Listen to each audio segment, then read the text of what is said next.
आधार। हम्म, उसके आधार पर हम श्रावक किसे कहते हैं उसे देखेंगे। उसके पश्चात श्रावक के विविध प्रकार भेद बताए हैं। जैसे कि अलग अलग ग्रंथों में श्वेतांबर परंपरा के ग्रंथ देखो तो वहां पर श्रावक के भेद अलग है। दिगंबर परंपरा के भी ग्रंथों में भेद मिलते हैं। कुछ ग्रंथों में अलग भेद है और कुछ ग्रंथों में अलग भेद है। वो सब हम देखेंगे। फिर उसके बाद श्रावक के सामान्य निर्देश, श्रावक के सामान्य कार्य क्या होते हैं, उनके कर्तव्य क्या है, 53 प्रकार की क्रियाएं श्रावक कौन से करते हैं, उनके मूल गुण और उनके लिए निषिद्ध क्रियाएं क्या है। ये सब हमें आज के क्लास में क्लियर करना है। ठीक, पहले दवाई लेना बच्चे पर। कौन सी दवाई? रोशन। म्यूट कर देना जिसका भी अनम्यूट है। अब सबसे पहले है श्रावक के सामान्य लक्षण। सर्वार्थ सिद्धि नामक ग्रंथ है, उसके आधार पर देखो तो श्रावक किसे कहते हैं। तो सर्वार्थ सिद्धि में बताया है कि चौथे गुणस्थान वाला जीव जब उसके चारित्र मोहनीय कर्म का अप्रत्याख्यानावरण कर्म का जब क्षयोपशम होता है तभी वही श्रावक कहलाता है। अब मैं आपको ये क्लियर करती हूँ। चौथा गुणस्थान है अविरत सम्यक दृष्टि जीव, कि जिस जीव को सम्यक यानी सही दृष्टिकोण प्राप्त हुआ है लेकिन अभी भी उन्होंने व्रत प्रत्याख्यान एक भी नहीं लिया है, परंतु उनको सम्यक दर्शन की प्राप्ति है, उनको वास्तविक यथार्थ जो दृष्टिकोण है उसकी प्राप्ति हुई है, वह जीव ही जब उसके चारित्र मोहनीय कर्म में जो अप्रत्याख्यानावर्णीय कर्म आता है उसका क्षयोपशम होता है तभी वह श्रावक कहलाता है। ठीक, मतलब यहाँ पर दो बातें क्लियर है। श्रावक बनने के लिए आपका दृष्टिकोण यथार्थ होना आवश्यक है, यानी सम्यक दर्शन की प्राप्ति। और दूसरी बात यहाँ पर है कि छोटे छोटे नियम जो अप्रत्याख्यानावर्णीय कर्म का क्षयोपशम होने से जीव धीरे धीरे नियमों को लेना ग्रहण ग्रहण करना शुरू करता है।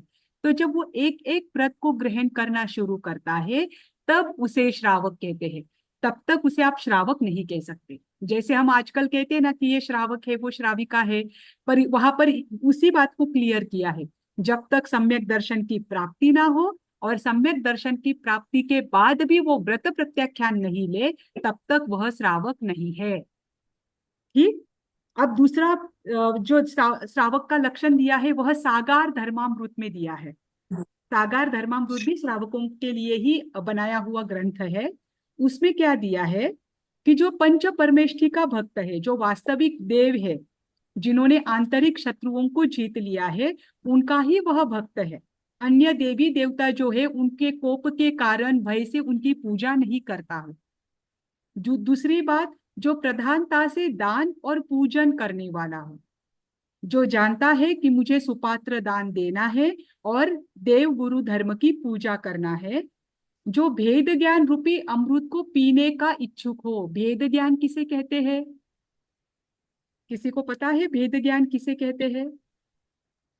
जो शरीर और बराबर, आत्मा को भेद ज्ञान अलग समझे वो भेद। बराबर, जो शरीर और आत्मा इन दोनों को अलग अलग देखता है, वो जानता है कि शरीर पुद्गल है और आत्मा नित्य है, आत्मा द्रव्य है, ये वो जानता है। और इसमें भी क्या है, आत्मा और शरीर के भेद ज्ञान को जानने का जो ज्ञान है उसका जो इच्छुक है और जो श्रावक के मूल गुण और उत्तर गुण दिए हैं उनका पालन करने वाला है, वही श्रावक होता है। ये किसमें बताया है? सागार धर्मामृत में। ठीक, अब उन्होंने क्या कहा है कि अंतरंग में जो राग आदिक का क्षय है वो सबका समान नहीं होता, सबकी हीन आदिकता होती है, किसी में राग और द्वेष अधिक होता है, किसी में कम होता है। लेकिन जो अपना पुरुषार्थ करता है, जो आत्मानुभूति से अपने अंदर में पुरुषार्थ कर राग और द्वेष को कम करने का प्रयास करता है, वही क्या है? श्रावक है। ठीक, और तीसरा जो श्रावक का लक्षण तीसरे ग्रंथ में दिया है वह ग्रंथ है द्रव्य संग्रह। द्रव्य संग्रह की टीका में बताया है कि जो पंचम गुणस्थानवर्ती होता है वह श्रावक होता है। स पंचम गुणस्थानवर्ती श्रावको भवति। ये वहां पर व्याख्या दी है कि पंचम स्थानवर्ती कौन सा है? वही जो सर्वार्थ सिद्धि में बताया है, सम्यक दर्शन की प्राप्ति और अप्रत्याख्यानावर्णीय कर्म के क्षयोपशम के कारण होने वाले व्रत प्रत्याख्यान। ठीक। Can I ask a doubt? हाँ, पूछिए। मैम, अभी हमें तो सम्यक दर्शन नहीं हुआ है, तो हम श्रावक नहीं हुए।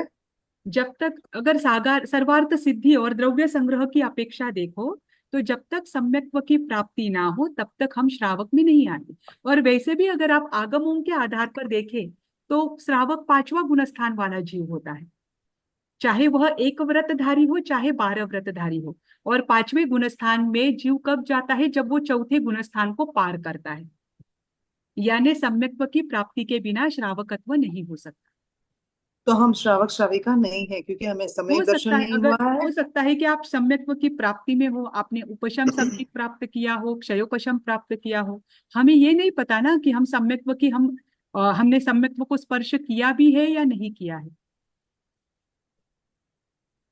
ओके। और अपने स्थानक में जैसे काफी पूजन वगैरह करवाते हैं ना, जैसे शुक्रवार के एकादशना करवाते हैं, वो क्या बोलते हैं उस तब को? हाँ, पद्मावती माता के। हाँ। तो हम्म। ये तो फिर इसको आप क्या बोलोगे? देखिए, ये जो ऊपर दिया है, देख मतलब दोनों भी दृष्टिकोण बताती हूँ। साधु साध्वी जी अगर ये बता रहे हैं तो उनके पीछे उद्देश्य ये होता है कि एक तपस्या की हमें आदत लगती है। कम से कम एक कंटिन्यूटी अगर आप में होती है, हर शुक्रवार को आप करते हो, तो हमें एक हमारा जो स्वभाव है वो डैशिंग बनता है किसमें, कि हमें उसी दिन तपस्या तपश्चर्या करनी है। ये कंटिन्यूटी होती है। अगर इस दृष्टि से देखो तो ठीक है। लेकिन पद्मावती माता के करना है, हमें सांसारिक फल की इच्छा को पूर्ण करना है, भौतिक सुख को प्राप्त करना है, अगर इस दृष्टि से मांस खमन भी करो तो भी वह धर्म नहीं है। ये ध्यान रखना। सांसारिक फल की दृष्टि से किया गया कोई भी कार्य हो, वह धर्म की कोटि में या कर्म निर्जरा की कोटि में नहीं आता है। पर अगर साधु, मैं इसलिए तो बोल रही हूँ कि दोनों दृष्टिकोण से देखिए। साधु साध्वी जी अगर हमें बताते हैं तो उनका दृष्टिकोण ये होता है बहुत बार कि हम सामने वाले श्रावक श्राविकाओं को अगर करने के लिए कहते हैं तो उनको एक आदत लगती है, तपश्चर्या की आदत लगती है, तो अपने आप कर्म बंधक कम होने के मार्ग पर वो आगे बढ़ेंगे। क्योंकि लोग कभी कभी तपश्चर्या से भी डर जाते हैं, एकासन भी करना नहीं चाहते। तो एक आदत लगाने के लिए कोई ना कोई लालच उनको देना पड़ता है। तो उनके भाव उसके पीछे ये होता है कि आप धर्म के मार्ग पर चलो, इसलिए वो बताते हैं। वो बात अलग है। लेकिन हम किसके लिए कर रहे हैं ये बात मैं आपको बताती हूँ कि अगर हमारे मन में कोई स्वार्थ है, कोई भौतिक साधना, भौतिक इच्छा है, उसको हम प्राप्त करना चाहते हैं, तो ये धर्म में नहीं आता, ये कर्म निर्जरा में नहीं आता। दोनों भी बातें हैं, दोनों दृष्टि से आप देख सकते हैं। मैम, तो ये अगर दोनों भावना रही तो कि मैं तपस्या भी मेरी हो जाएगी, थोड़ा सा वैसे भी कर लूंगी और थोड़ा संसार का भी कर लूंगी तो। और अगर तो हमारे जो साधु साध्वी है, अगर वही हमें लालच दे रहे हैं, तो ऑब्वियसली हम बच्चों की तरफ वो, जैसे बच्चों को आप टॉय दिखा के बोल रहे हो ले ले, और फिर आप बोल रहे हो कि उस टॉय से मोह मत रख। अभी आपने दोनों बच्चों का कॉन्ट्रडिक्टिंग बोला ना, बातें हो गई। देखो बच्चों का भी मैं आपको उदाहरण देती हूँ। जैसे आपने अभी बच्चों का बोला कि बच्चों को हम क्या करते हैं, लालच देते हैं। हमारे हमारे उसके पीछे उद्देश्य क्या होता है? जैसे बच्चों को हमें पढ़ाई के लिए बिठाना है, तो हम क्या करते हैं, उन्हें लालच देते हैं कि तू इतनी देर पढ़ेगा तो मैं तुझे ये दूंगी। हमारे भाव उसके पीछे क्या है कि उसे पढ़ाई की आदत है ना। तो इसे हम गलत नहीं कह सकते। वैसा ही साधु साध्वी जी के उसके पीछे भाव क्या है? अगर एक बार उसे पढ़ाई की आदत लग जाती है तो उसे आपको लालच नहीं देना पड़ता, अगर उसे इंटरेस्ट आता है उसमें तो। अगर वो अच्छे कार्य की आदत बना लेता है, तब आप बाद में क्या नहीं करोगे, उसे लालच नहीं दोगे, लेकिन उसे आदत तो लग जाएगी। बोलो ना। तो आपके भाव उसके पीछे क्या है? अच्छे है कि इस लालच के बाद भी वो बच्चा क्या करे, अच्छे संस्कारों को ग्रहण करे, अच्छे कार्य करे। तो आपके भाव तो अच्छे हैं। लेकिन बच्चा बस मात्र एक चॉकलेट आप दोगे या टॉय दोगे इसीलिए कर रहा है, आपको दिखाने के लिए, उस टॉय की अपेक्षा से, और वो अंदर से नहीं कर रहा है, तो नुकसान किसका है? उस बच्चे का ही है। वैसा ही यहाँ पर है।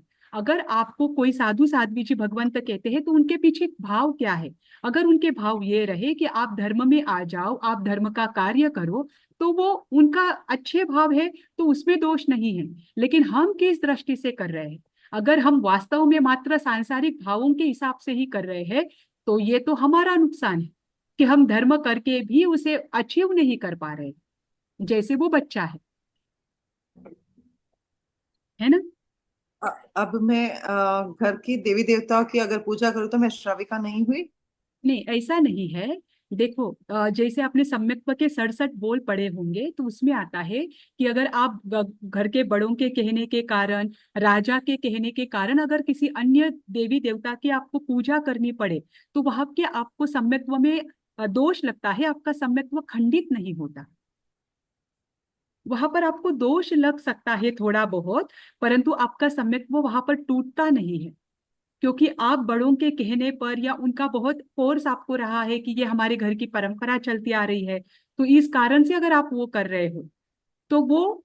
जब जब हम भक्तामर पढ़ते हैं, तो भक्तामर शुरू करने के पहले हम चक्रेश्वरी माता को प्रणाम करके फिर भक्तामर शुरू करते हैं।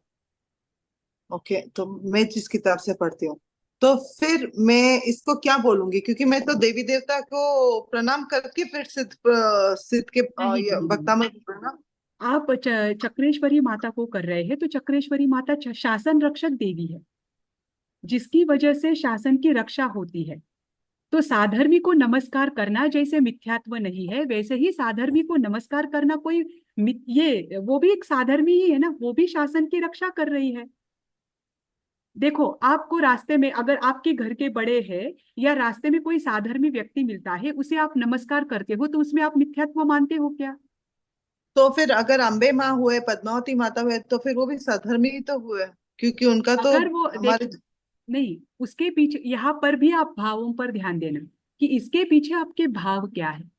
आप चक्रेश्वरी माता को वंदन इसलिए करते हो क्योंकि उसके पीछे आपका कोई अपना स्वार्थ नहीं है, बस इनकी वजह से शासन की रक्षा हुई है, तो एक आप निस्वार्थ भाव से भक्तामर पढ़ना है, उसके पहले आप उनको वंदन कर रहे हो, ये बात अलग है।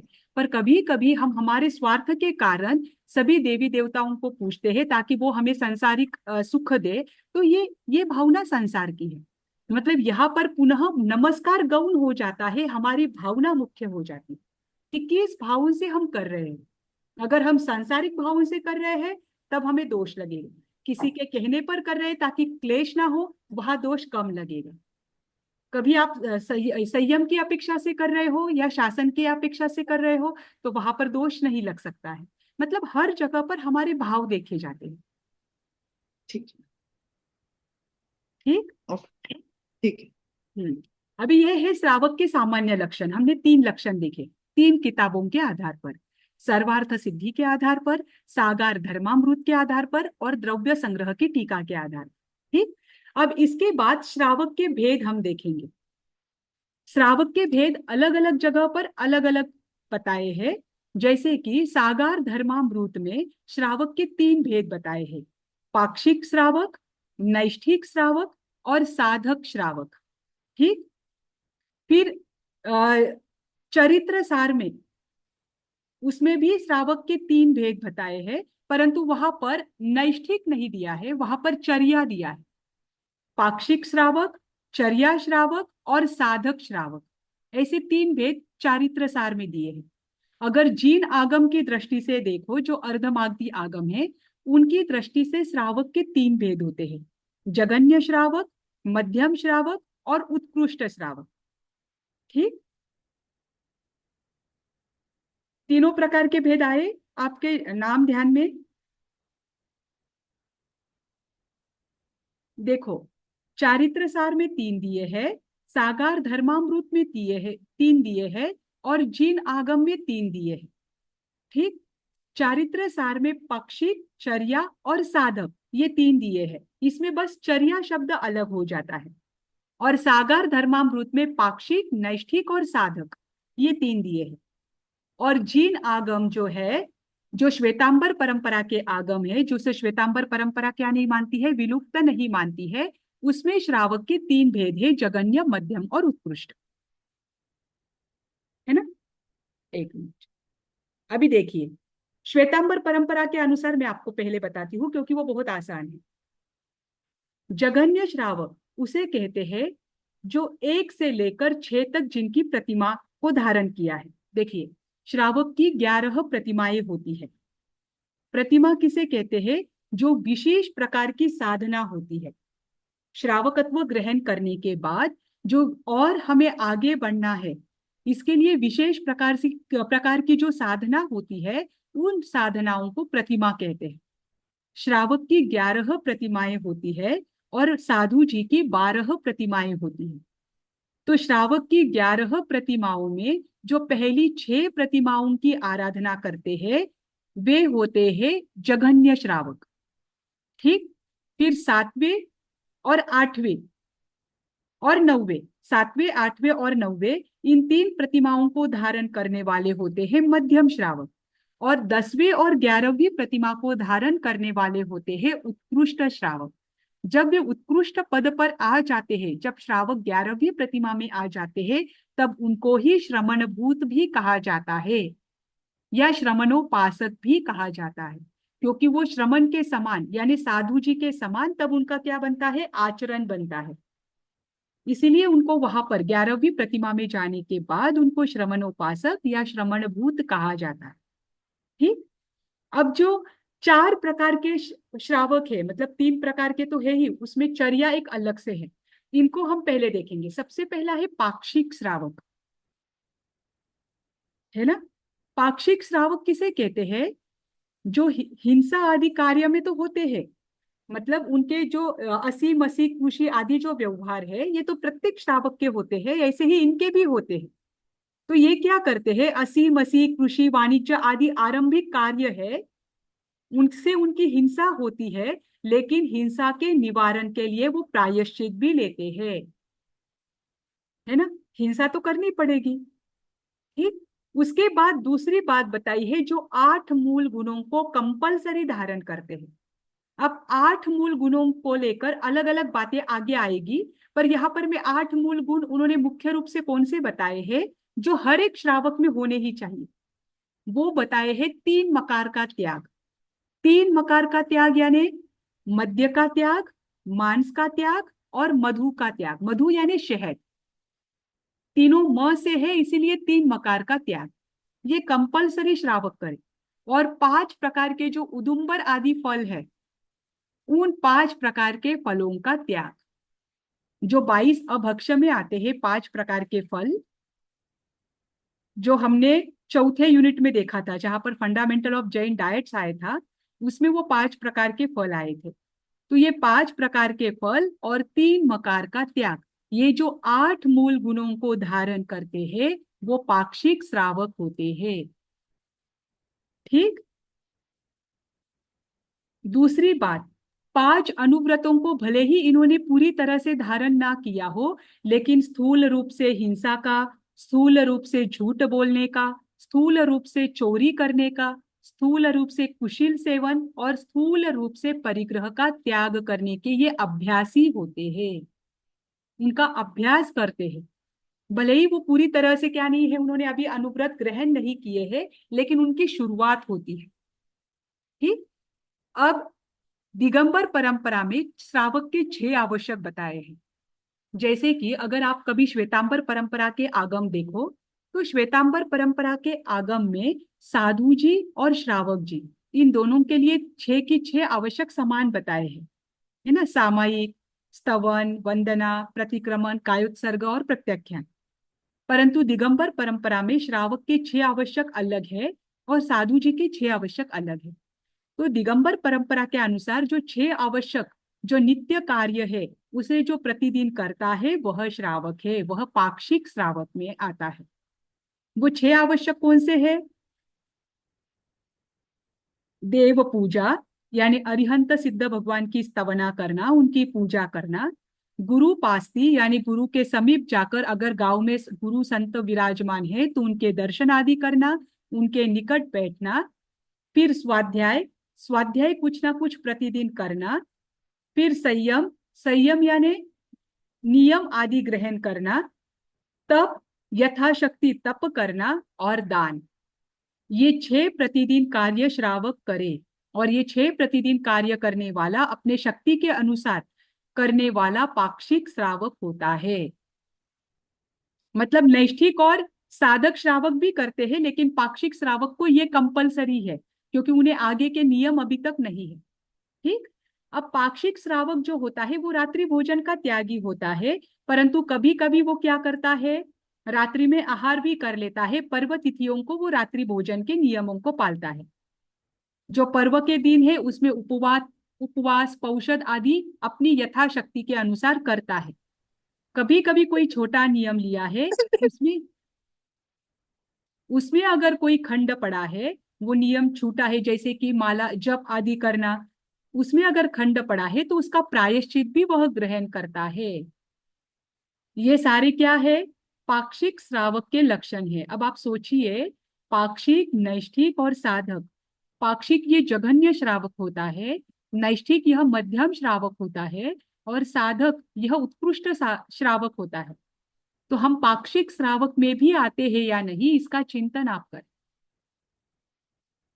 पाक्षिक श्रावक के लिए ही इतने सारे नियम दिए हैं, है ना। पाक्षिक श्रावक ध्यान में आया।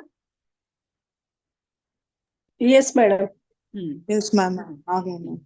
अभी है चर्या श्रावक, फिर नैष्ठिक श्रावक और साधक श्रावक। इनके शॉर्ट में मैं आपको व्याख्या कर देती हूँ। चर्या यानी आचरण, चर्या यानी चरण, आचरण। जिसके आचरण में क्या ना हो,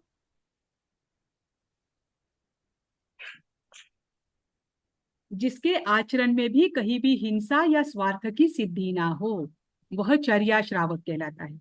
मतलब जो किसी देवता को प्रसन्न करने के लिए, किसी मंत्र को सिद्ध करने के लिए, किसी औषधि को प्राप्त करने के लिए, या विशेष धर्म में विशेष वृद्धि की प्राप्ति होती है, जैसे कि श्रावक को भी अवधि ज्ञान हो सकता है, श्रावक को भी जाति स्मरण ज्ञान होता है, श्रावक को भी कभी कभी क्या होता है, विशेष लब्धियां प्राप्त होती है, अगर वो श्रावकत्व उत्कृष्ट रूप से पालन करता है। तो इन रिद्धियों के लिए, यानी ऐसे धर्म के लिए भी अगर वो चर्या करता है या नियमों का पालन करता है, तो वो क्या नहीं है, श्रावक के पक्ष में या उसकी कोटि में नहीं आता। इसीलिए चर्या श्रावक के अंतर्गत दिया है कि ये किसी भी प्रकार की हिंसा नहीं करते।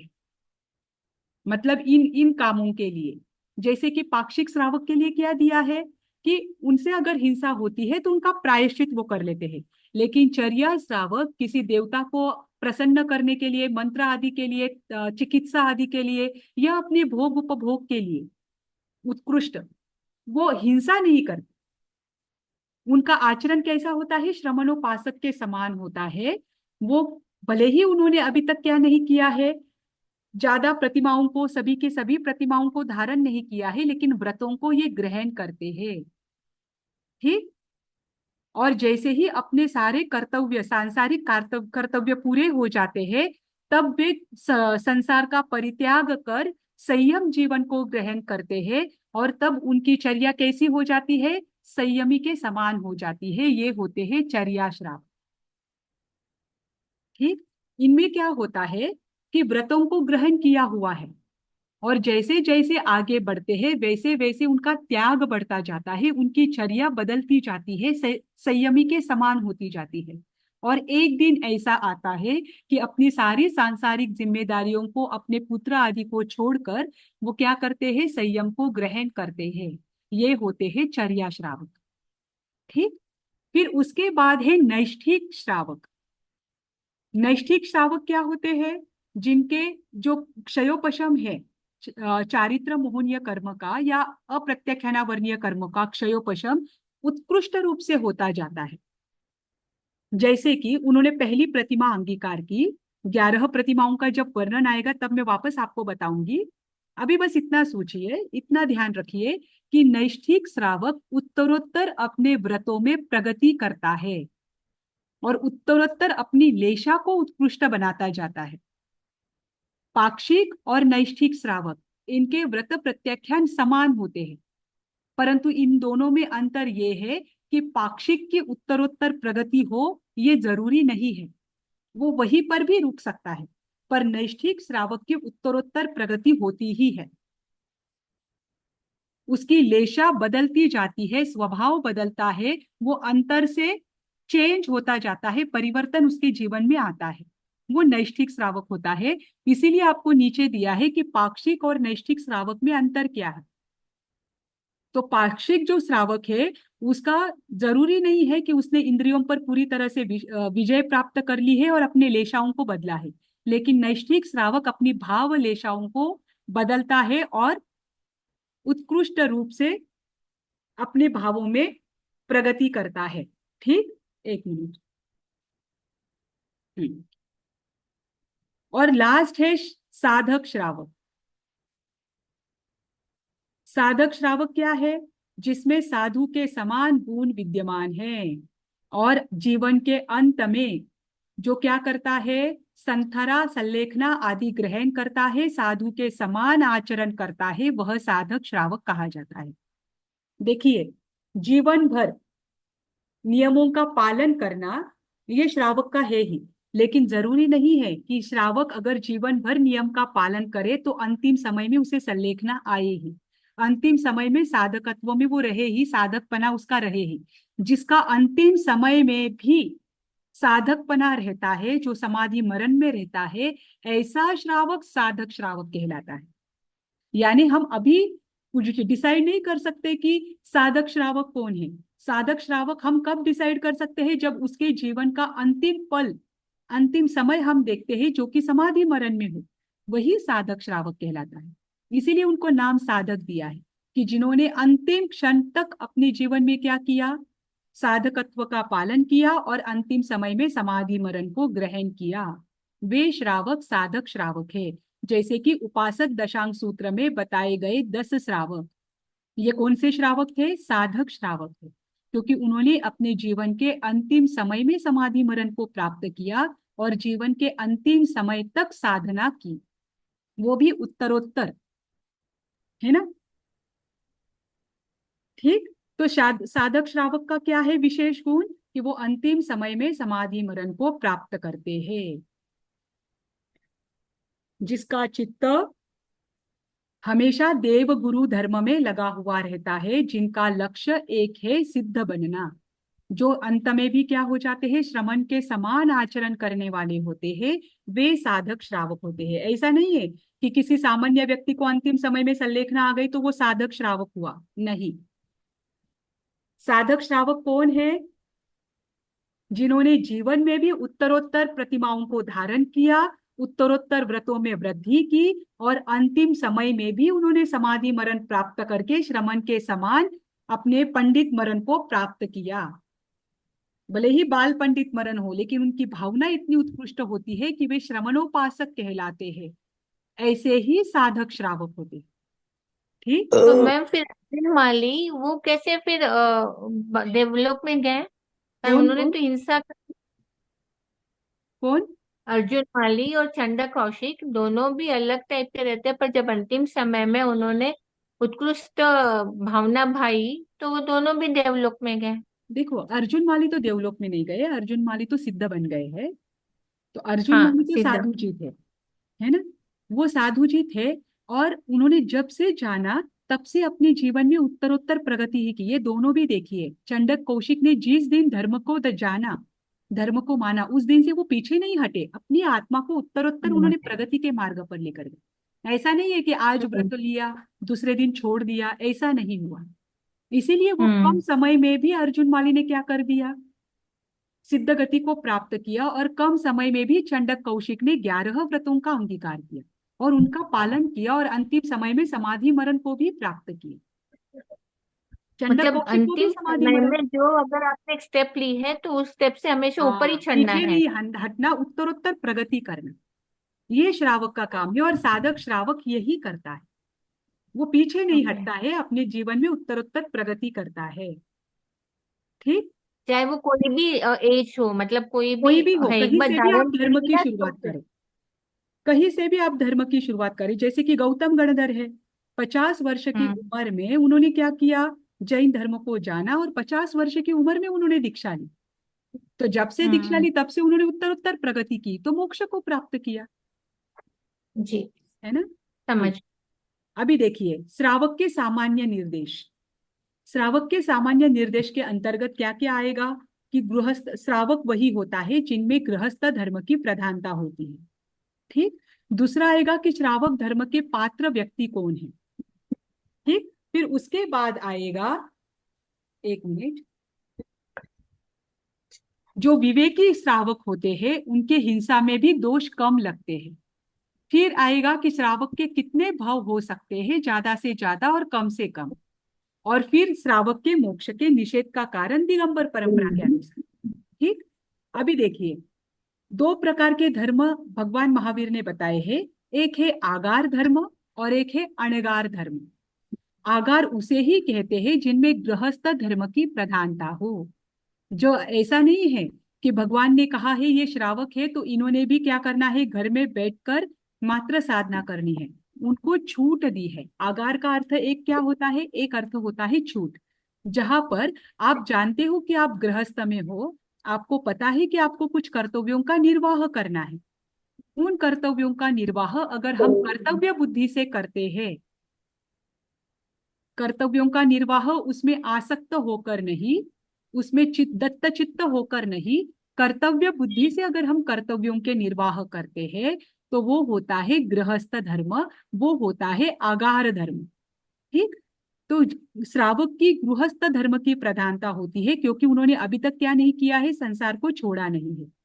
संसार के जो कर्तव्य है, उनके जिम्मेदारियां है, वो अभी भी उनके कंधे पर है। इसीलिए आपको पहला वाक्य दिया है, पहला सामान्य निर्देश कि श्रावक हम किसे कहते हैं। उनकी ये पहली सामान्य बात होती है कि उनकी गृहस्थ धर्म की प्रधानता होती है, परंतु उसके साथ भी धन उपार्जन करने के साथ भी उनका धार्मिक जीवन भी होता है।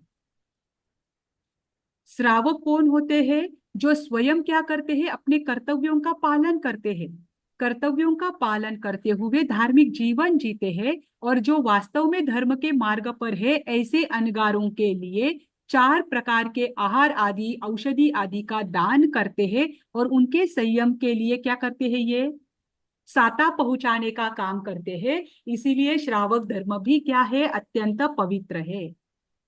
ठीक, और वह ऋषियों से भी अधिक पवित्र है। ऐसी बात कहाँ बताई है, कुरल काव्य में बताई है कि ऐसे श्रावक जो अपने कर्तव्यों को पालन करते हुए भी धार्मिक जीवन भी व्यतीत करते हैं और संयमी साधकों के लिए साता का मार्ग भी खोलते हैं, उनको साता उपजाते हैं, वे क्या है, ऋषियों से भी पवित्र है।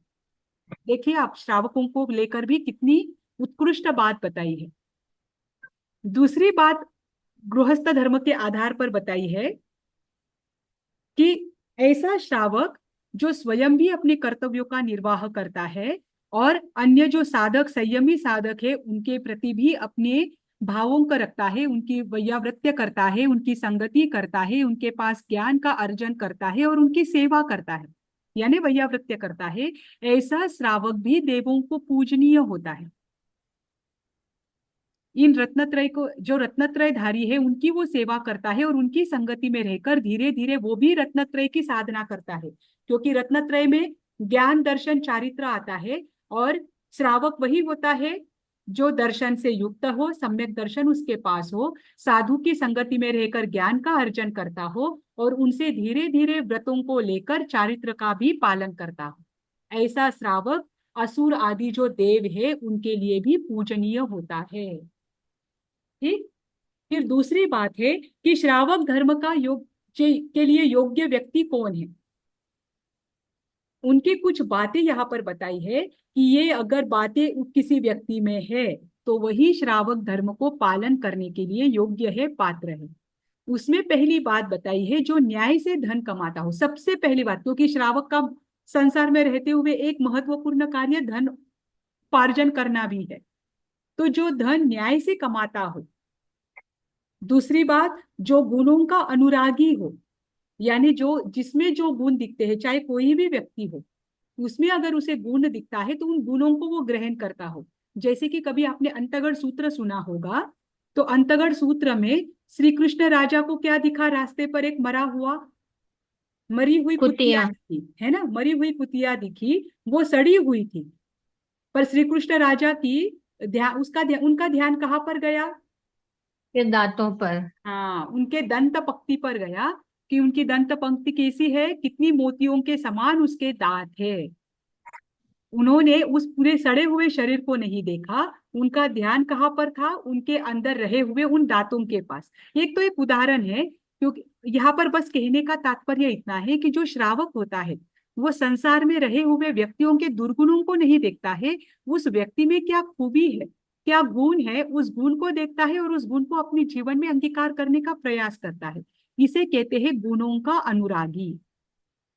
तो जो व्यक्ति गुणों का अनुरागी हो, न्याय से धन कमाने वाला हो, जिसके मन में गुरुजनों को लेकर आदर भाव हो, उनके प्रति विनय भाव हो, जो हितकारी वचन बोलने वाला, कम वचन बोलने वाला और प्रियकारी वचन बोलने वाला, तीनों भी प्रकार के वचन, जो हितकारी है दूसरों के लिए वही बोलना, यानी सकारात्मक वचनों का ही उपयोग करना।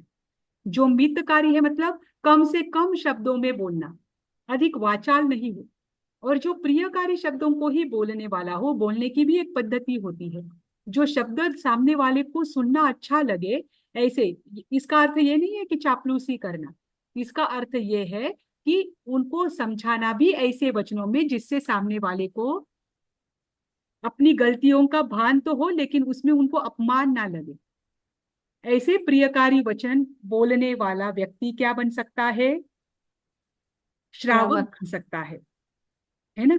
जो तीनों प्रकार के वर्ग है, जैसे कि स्त्री है, ग्राम आदि में जो लोग है, मकान आदि जो उपकरण आदि मतलब हमारे वस्तु वास्तु आदि जो है, उनके प्रति क्या है? ममत्व रहित हो या उनमें कम ममत्व भाव हो, ऐसा व्यक्ति भी क्या है? श्रावक बन सकता है। और जिनका गांव में और अपने घर में भी विशेष स्थान हो, विशेष स्थान हो यानी देखो, जो सत्य बोलने वाला होता है उस पर लोग विश्वास भी रखते हैं, चाहे दुश्मन भी हो वो भी जानता है, शत्रु भी जानता है कि ये सत्य बोलने वाला व्यक्ति है, तो उस पर उसको विश्वास होता है। ये विश्वास कमाने वाला व्यक्ति जो है वो श्रावक बन सकता है। ठीक। जो लज्जावान हो, जो शास्त्र के अनुकूल आहार और विहार करने वाला हो, शास्त्र में जैसे बताया है कि कौन से प्रकार का आहार करना चाहिए, वैसा ही आहार को वो ग्रहण करने वाला हो, यानी अभक्ष्य का सेवन ना करने वाला हो, जो हमेशा सदाचारियों की संगति में रहता हो, जिसकी संगति देखकर भी व्यक्ति का चारित्र कैसा है ये देखा जाता है। अगर हमारी संगति गलत है तो प्रश्न